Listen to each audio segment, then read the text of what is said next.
It's the start of the big game hunting seasons, and unfortunately, mixed among the ethical hunters are those who poach. If you see a violation, you're encouraged to report it on the Citizens Against Poaching, or CAP hotline, at 1-800-632-5999. You can remain anonymous, and you may also have the tip that will assure an arrest. In addition, you may also receive a reward.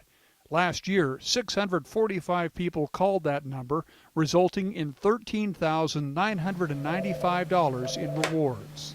Citizens Against Poaching. Steve Anderson has worked the CAP line for over 3 years. I see. Where did that happen? Is that going on now? Poaching and illegal outfitting take a big bite out of our resource, both in terms of animals and revenue. The U.S. Fish and Wildlife Service estimates that trade in illegal wildlife yields a profit of over $200 million a year, and this figure is growing.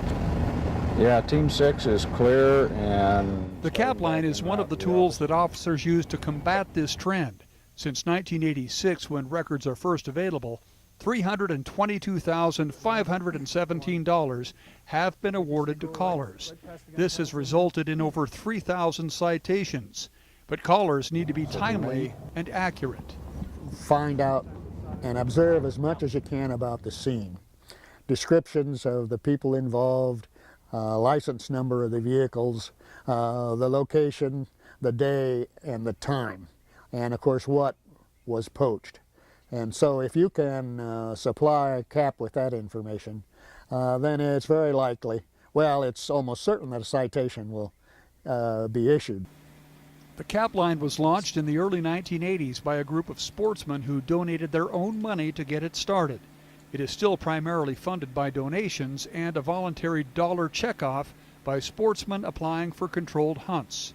Two factors contribute to its success: the reward system and the fact that folks can remain anonymous.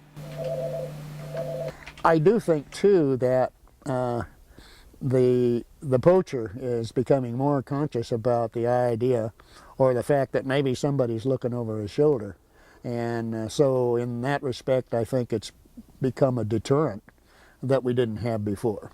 But most importantly, the people of Idaho will no longer tolerate the poachers who steal our wildlife.